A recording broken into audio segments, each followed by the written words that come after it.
Então, gente, mais uma aula aí saindo do forno, né? Falando tanto em forno, mais uma aula saindo do forno. Gente, essa aula, que não é aula 7, é aula 5, né? Essa aula vou falar de cimento e argamassa. O que acontece? Na última aula que eu gravei, a gente tava falando de aglomerantes, né? E ficou faltando de cimento. Eu não coloquei porque senão ia ficar muito longo o vídeo, certo? Então, o que é que eu vou fazer? Vou falar mais um pouquinho de aglomerantes, que é o que ficou faltando no cimento, que é como eu falei, é um aglomerante hidráulico, né? Talvez o único, o mais famoso, enfim, né? E depois a gente fala de argamassa, que eu já andei falando também, mas a gente vai falar um pouquinho mais das características de argamassa, né? Então, o cimento na categoria de aglomerantes hidráulicos, a denominação de cimento aplica-se ao que precisa ser moído depois de cozido, né? Então, precisa ser moído depois de cozido. Eu vou explicar isso aí no processo de fabricação, né? Ele é constituído por óxido de cálcio, silício, alumínio e ferro. Quando misturados com água, adquire a consistência pastosa de fácil moldagem. Após certo tempo, endurece e adquire resistência. E basicamente ele é fabricado com calcário, argila e gipsita, né? Deixa eu ver aqui. Então, gente, vocês lembrarem lá do gesso, do lado da cal, né? A cal era carbonato de cálcio. O gesso era sulfato de cálcio. A gente aqui, o cimento, ele já é mais complexo. Ele, além do cálcio, ele tem silício, alumínio e ferro, né? Então, o calcário, o silício, que chama de quartzito, o ferro, que é o minério de ferro, e o alumínio, que é o filito, né? Esses três aqui, deixa eu... esses três aqui compõem o que a gente chama de argila, certo? Então, basicamente é argila mais calcário. Então, a argila é o silício, o alumínio e o ferro.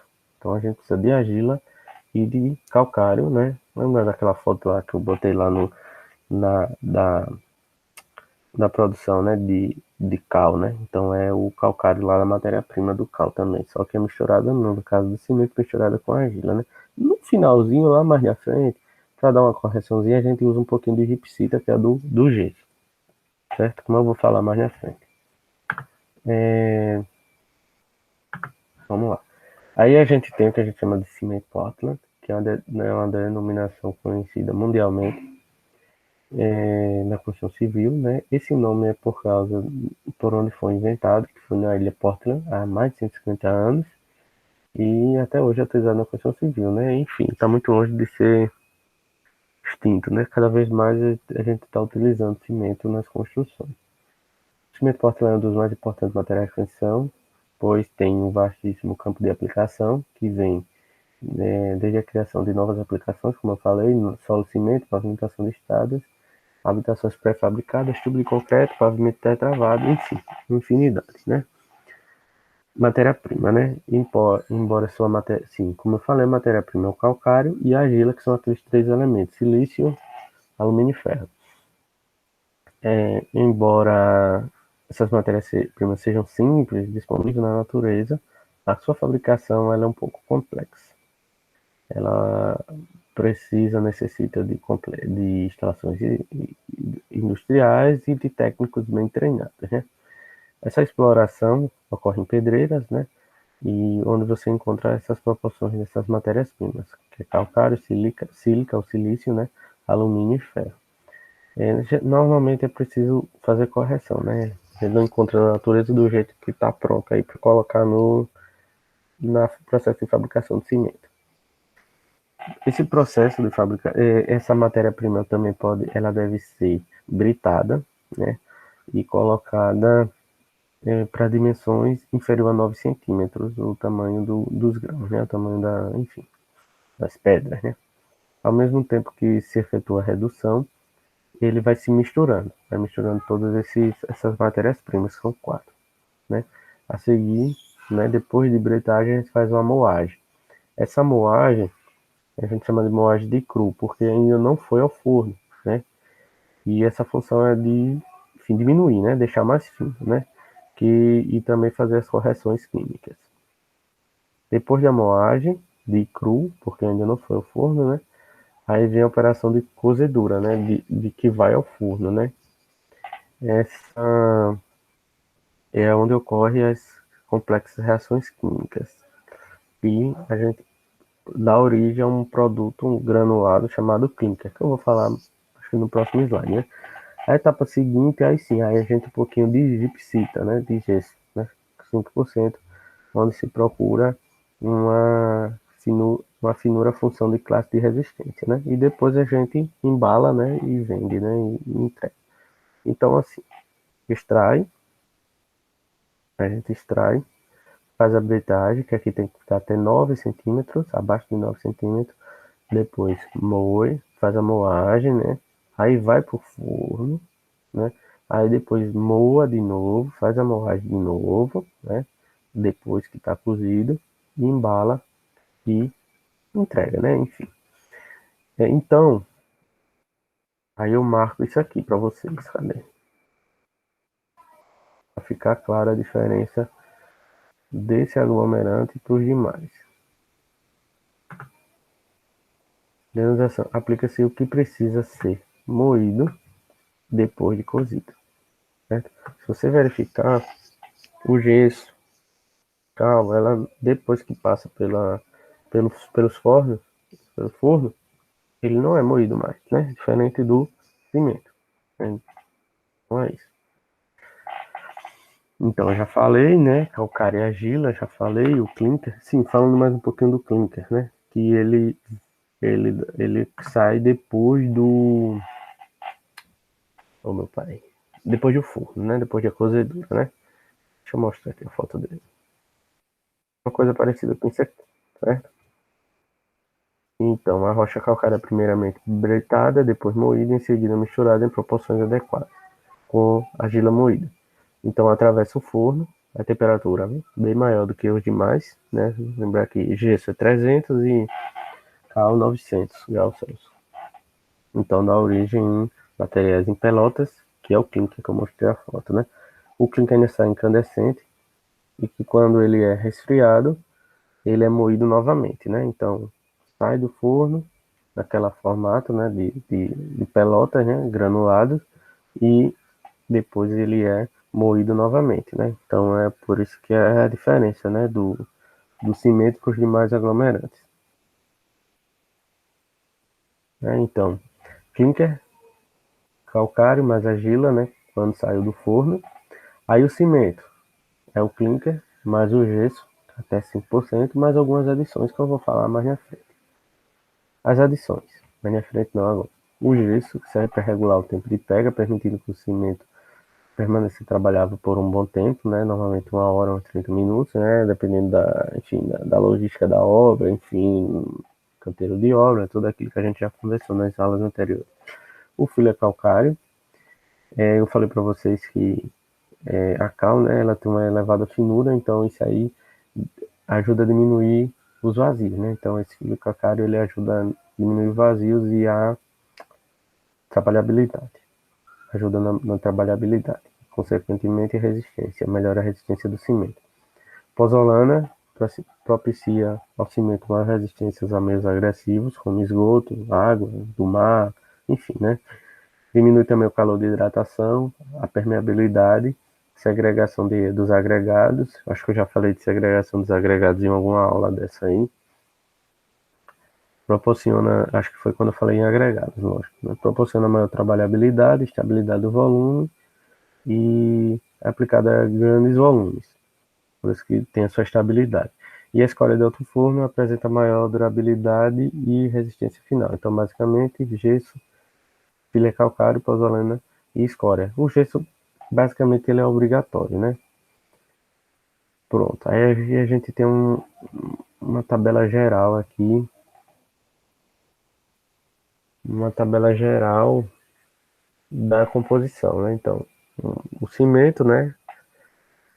Basicamente, tem que ter entre 58 a 66 de óxido de calcário. Aí tem o silício, o alumínio e o ferro, né? E aqui tem as porcentagens. Silício 25, até 25, alumínio até 9 e o ferro até 4,5. E a gente pode encontrar magnésio também, né? Mas só que em proporções menores. Os tipos de cimento, né?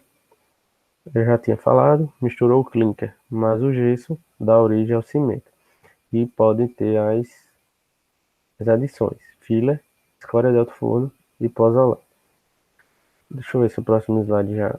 Pronto. Aqui é o seguinte, se você olhar um saco de cimento, ele tem esse código, CP,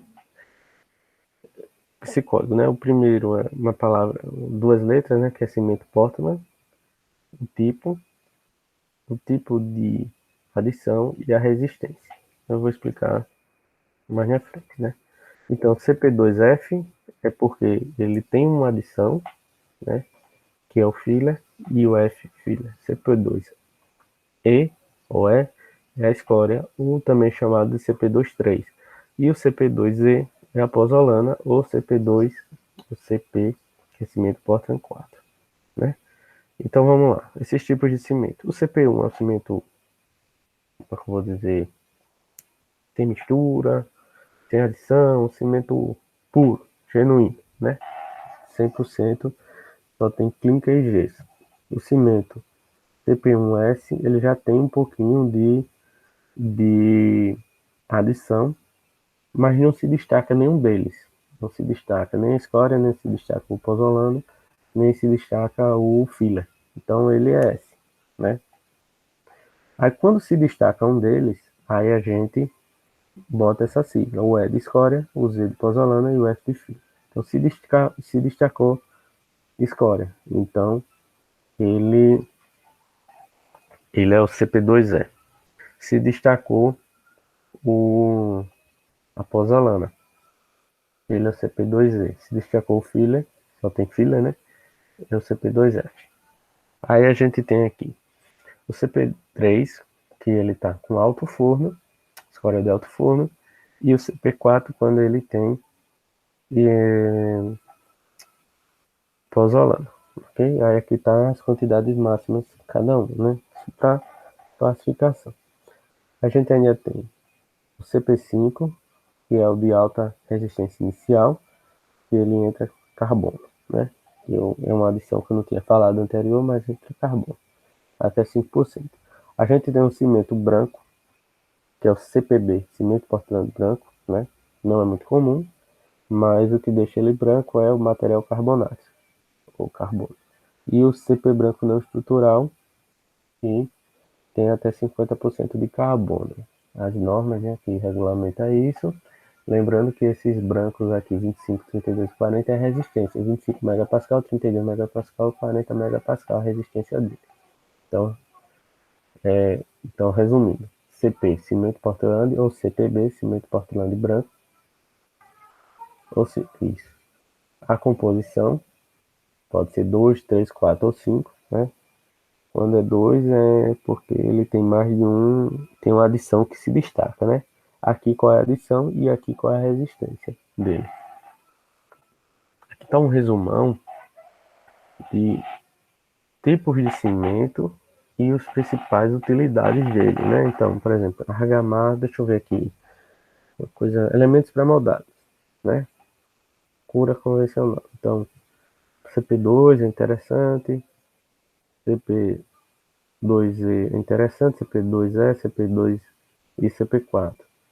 CP5, ótimo, muito bom utilizar. Por exemplo, se eu tenho aqui um concreto, não é interessante utilizar o CP5, concreto simples ou armado. Então, assim, tem um gabaritozinho, assim, digamos assim, uma forma de você entender a aplicação de cada um. E em relação às características do cimento, né? Ele tem a densidade de 3,5 kg por decímetro cúbico. Ela tem uma finura relacionada com o tamanho dos grãos, responsável pela velocidade da reação, a hidratação do cimento. O tempo de consistência impróprio é um trabalho, por isso que ele precisa de correções, é o gesso que entra aí para corrigir.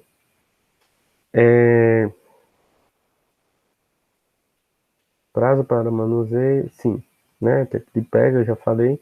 A partir de consistência normal, uma partir de consistência padrão. base para ser utilizada em outros ensaios com cimento. A resistência dele, né, enfim, ela é feita a partir de corpos de prova, né, do ensaio, que é dado por essa numeração aqui, né, pela NBR dessa numeração. Enfim, a consistência também, pronto. Pega do cimento. O ensaio que indica a pega do cimento é dado pela NBR 11581. A pega do cimento é a evolução das propriedades mecânicas da parte de cimento no início do processo de endurecimento, a partir de uma reação química de hidratação, né? Hidratação das moléculas. Então, o início da pega é o tempo disponível para trabalhar, né? Para você misturar, para você transportar, lançamento, antes que ele comece a endurecer, o início da pega. O fim da pega, depois que você lança ele, bota, por exemplo, no piso, né? É aquele momento que você não pode pisar. Se você pisar, vai ficar a marca do seu pé, né? Então, o início é quando você consegue trabalhar com ele, ele é trabalhável, né? Depois, o fim, né? Depois do fim da pega, é quando ele se tornou rígido, né? Então, você não pode, antes disso, você não pode pisar, não pode, enfim, espetar. Então, tem essa diferença.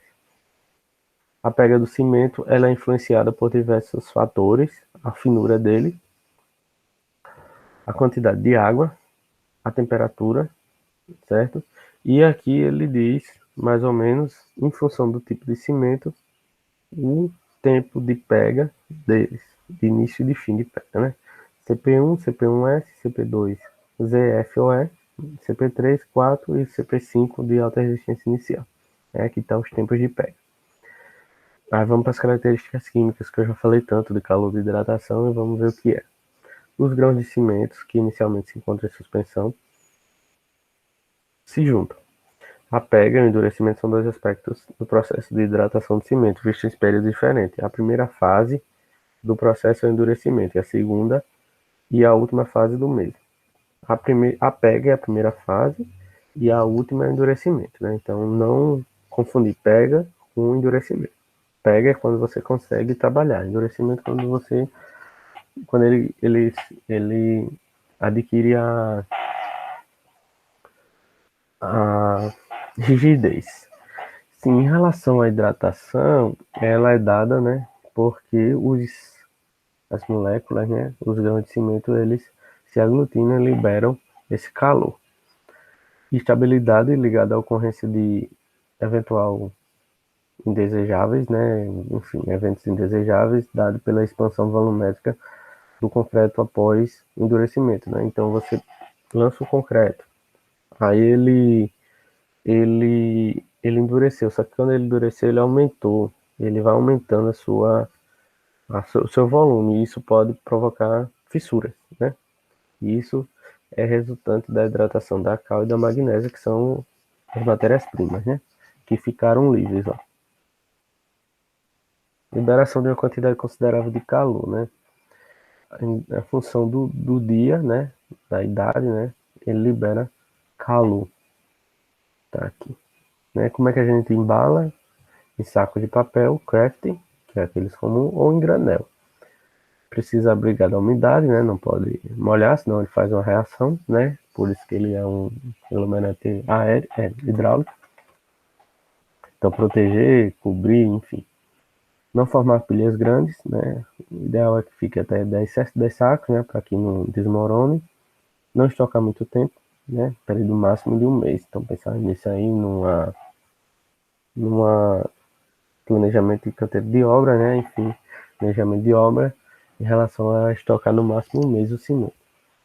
Então, o concreto de cimento, ele confere algumas propriedades: trabalhabilidade, resistência mecânica, elasticidade, fluência, estabilidade do volume, permeabilidade, protege a armadura, resistência química, resistência ao fogo e a relação cimento agregado. Agora sim, agora a gente vai falar de argamassa, né? Então, como eu falei, até atrás a gente estava falando de aglomerantes, cimento e as aula anterior, gesso e cal. Então, argamassa são misturas de um ou mais aglomerantes com agregado miúdo e água, né? Basicamente areia, já falei. E ele faz isso a gente faz essa mistura para ter uma boa propriedade, boa característica, né? Eles apresentam características plásticas e adesivas quando de sua aplicação e se tornam rígidos e resistentes, né, por um certo período do tempo.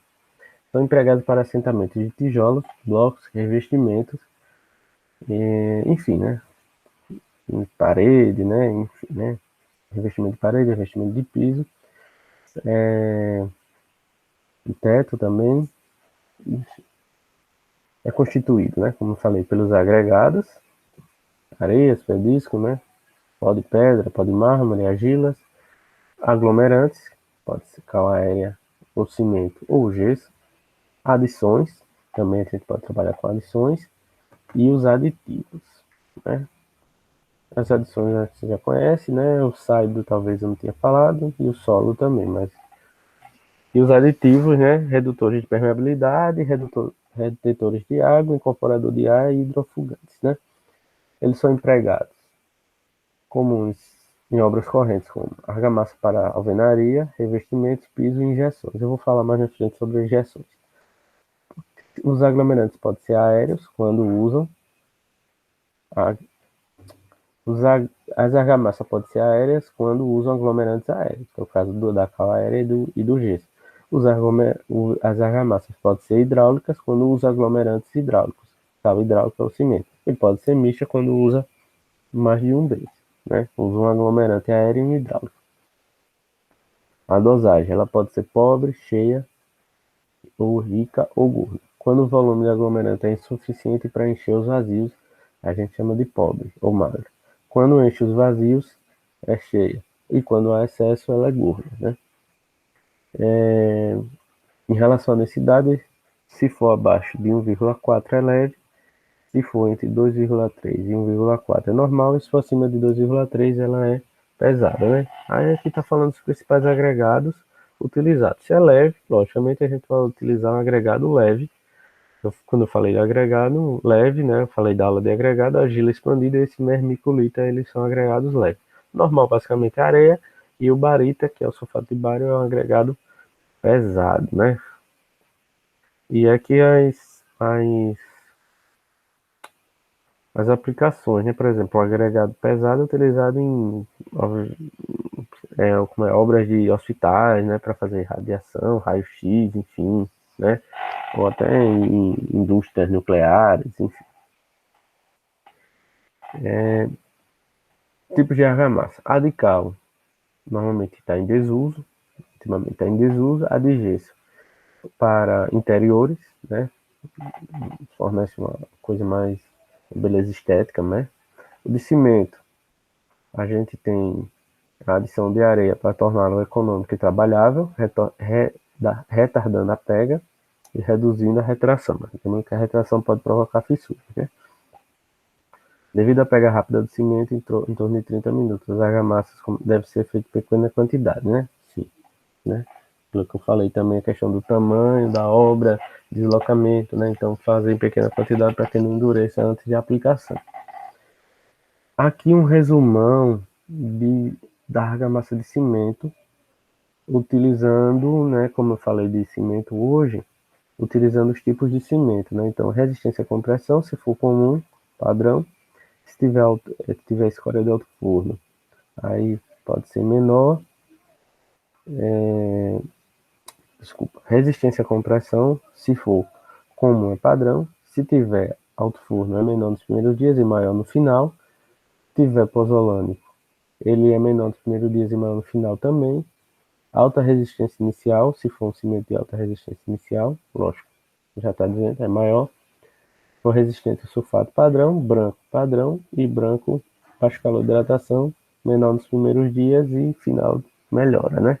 Aí aqui está falando das outras propriedades. Durabilidade, por exemplo, ela é maior no alto forno, ela é maior no pozolânico, maior resistente a sulfato e maior quando você tem um cimento de baixo calor de hidratação. Então, a depender do que você deseja, né? Você precisa pensar em que cimento você vai utilizar na argamassa, né? Por exemplo, se você está próximo à água do mar, ou você vai fazer próximo vai ser tubulações de esgoto, né? Que vai estar em contato junto com o esgoto. Então você precisa pensar num cimento que tem maior resistência a esses agentes agressivos. É o caso do óleo de alto forno, pozolânico e assim por diante. Então, as argamassas, quando frescas, são plásticas e adesivas, quando endurecidas, são rígidas e resistentes. Variam em função das proporções entre constituintes e a qualidade dos mesmos, essas propriedades, né? A gente tem a trabalhabilidade, distribuir-se facilmente ao ser assentada, não agarrar a ferramenta, né, a pá do pedreiro, né, a pá não, a espátula, né, enfim, nem a pá também, né, não segregar a ser transportada. Segregar eu já falei, né, que a parte pesada vai para a parte de baixo e a parte leve para a parte de cima, então ele não fica misturado, não fica uniforme. Não endurecer em contato com superfícies absorventes e permanecer plástico o tempo necessário. Ter resistência mecânica, sobretudo compressão. As argamassas de cimento são mais resistentes do que a cal. Por isso que o cimento é tão utilizado, né? A argamassa de cimento é a mais comum, né? Você vai numa obra, o que você vê é preparação de argamassa de cimento, que é, lembrando, cimento, areia e água. Isso é argamassa, né? A massa, que a gente chama vulgarmente, é a argamassa de cimento. Retração, propriedade da argamassa em relação à retração. As argamassas de cal apresentam redução do volume que será maior se as porcentagens de água e cal forem elevadas. A ocorrência de fissuras, né, e a argamassa de cal recém-colocada é devido à secagem muito rápida do sol e do vento. Então, ter cuidado com a retração que pode ocorrer fissuras. Estabilidade do volume, principalmente a questão do reboco. Resistência ao intemperismo. A argamassa de cal aérea não resiste à água, né, então é utilizar cimento. Ao fogo de gesso é bom, né, e a de cal também. Aderência, né? Enfim, já falei, se aderir à base, né? Durabilidade. Existem fatores que comprometem a integrabilidade e a durabilidade da argamassa. Retração na sacagem, penetração de água de chuva, baixas temperaturas, choque térmico, eflorescências na argamassa e agentes agressivos externos. A gente tem a argamassa industrializada, né? A gente pode escolher por não fazer argamassa na obra, pode trabalhar ela industrializada, né? Comprar ela industrializada. Ela já vem misturada em sacada. Ela é considerada um grande avanço na construção civil, pois possui maior controle da matéria-prima, é dosada mecanicamente, né? Enfim, você ganha tempo numa obra, né? Na hora de dosar. Aumenta a produtividade, né? Ganha tempo, como eu falei, e desperdício. O melhor custo-benefício, né? As armações industrializadas são divididas em três. AC1 para áreas internas, AC2 serve tanto para áreas internas ou externas, e a C3 também para áreas internas e externas. Sobre a injeção, né, que eu falei, deixa eu voltar lá, funções de argamassa, de cimento, né, funções. E nos reparos de concreto, eu falei em algum momento sobre injeção de argamassa, mas tem essa função. Então aqui, ó, reparo, né, fissura, enfim, aí que a gente chama de injeção de argamassa para aumentar, para voltar a resistência, né? Aqui assentamento de tijolo, aqui piso, né? E aqui é para estabilizar o solo, ok? Usando também argamassa.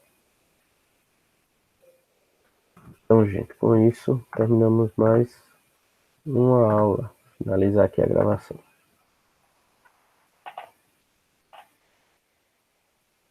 Finalizou? Não.